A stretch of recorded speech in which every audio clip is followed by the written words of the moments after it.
안녕하세요. 향기를 나누는 나눔 아로마입니다. 오늘은 세계사 속의 아로마 이야기 네 번째 시간입니다. 네 번째 에피소드는 중국의 양귀비와 관련된 내용입니다. 세계 3대 미인 중 한 명으로 알려져 있는 중국의 양귀비. 살아있는 방향제가 되고자 했던 그녀의 이야기로 가보겠습니다.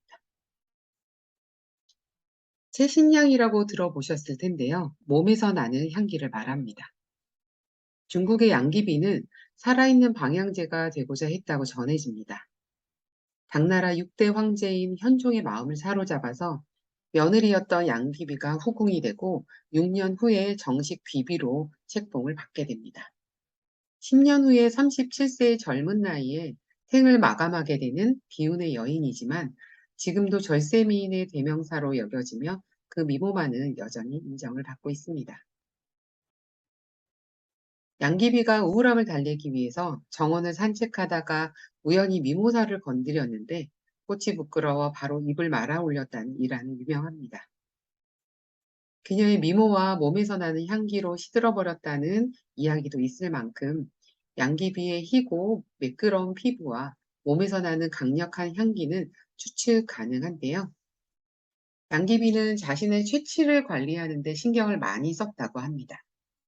침향나무정이라고 불리는 곳에서 살았다고 전해집니다. 기둥에 침향나무와 흰색 참빗살나무를 사용하고 유향이나 사향을 바른 벽 등 향기를 내는 천연 재료들로 만들어진 건물이었다고 전해집니다. 침향은 향의 다이아몬드라고도 불리며 사향과 용련향과 함께 세계 3대 향에 속합니다. 여인들이 몸에 사향이나 침향, 당귀를 지니고 다니기도 했고 향수로 유명한 사넬 넘버 5에도 침향이 포함되어 있다고 합니다. 양귀비는 다른 장신구를 배제한 채 오직 침향만을 목에 걸었다고 하는데요.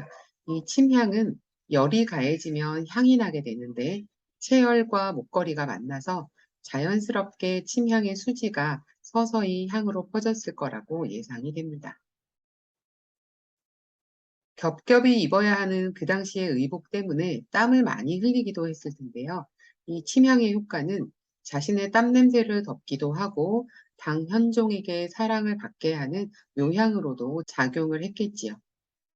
옷을 갈아입히는 시녀들이 냄새 때문에 찡그리면 바로 응징을 가했다고도 전해지는데 그래서 시녀들이 솜으로 코를 막거나 향기가 나는 주머니들을 항상 지니고 다녔다는 이야기도 있습니다. 양귀비는 목욕을 하루에 6번씩 할 정도로 목욕을 굉장히 즐겼다고 하는데요. 양귀비 전용의 옥년탕에서 늘 용내향을 입욕제 삼아서 몸을 씻었다고 합니다.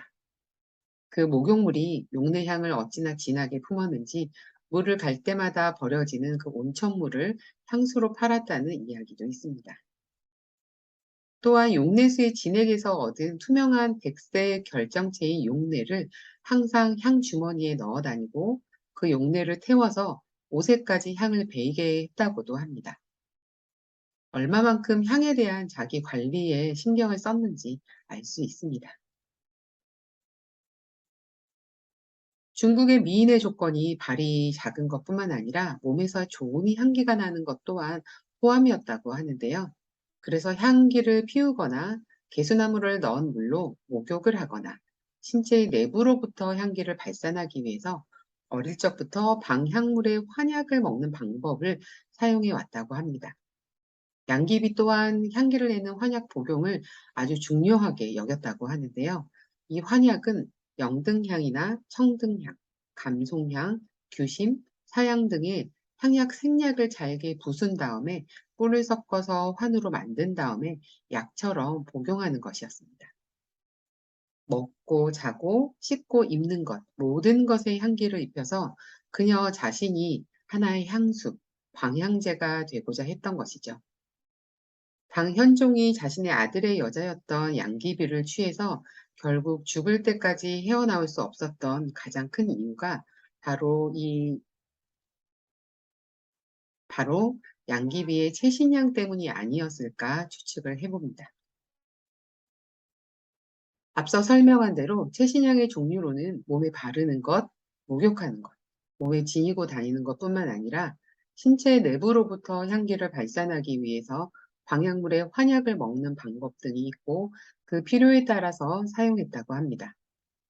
그중 먹어서 향기를 내게 하는 방법은 여러 종류의 향약으로 구성이 되어 있고 인체의 기능을 도와주고 개선하며 악취는 소멸하고 약재 각각의 고유의 향기가 자연스럽게 신체의 향을 만들어낼 수 있도록 도와주는 역할을 했다고 합니다. 대표적인 향약으로는 사향과 침향, 백단향, 감송향, 청목향, 곽향, 모정향 등으로 구성되어 있으며 이 향약들은 막히고 정체된 기를 내보내고 탁한 위를 깨끗이 하고 간과 장의 흐름을 원활하게 만들어서 나쁜 냄새를 제거하고 혈액순환을 개선하고 자연스럽게 신체의 향기를 발산하게 하는 약재들이었다고 합니다. 이 효능들 어딘가 익숙하실 텐데요. 중국의 약초학의 연구소인 본초 강목에 등장하는 이러한 약재들의 효능은 에센셜 오일과도 연관이 있습니다. 아름다움으로 당 현종의 사랑을 받게 되고 당나라를 쇠하게 만들고 결국 죽음에 이른 양귀비처럼 죽음에 이르게 할 아름다움을 추구할 필요는 없겠지만 자신의 향기를 가진다는 것은 매력적인 일이 아닐 수 없습니다. 오늘부터 스스로에게 어울리는 에센셜 오일 한 가지를 정해서 자신을 대표하는 향수로 사용해 보시는 것은 어떨까 제안을 해봅니다. 지금까지 세계사 속의 아로마 네 번째, 스스로 향수, 방향제가 되고자 했던 중국의 양귀비 편이었습니다. 도움이 되셨나요? 향기를 나누는 나눔 아로마였습니다. 감사합니다.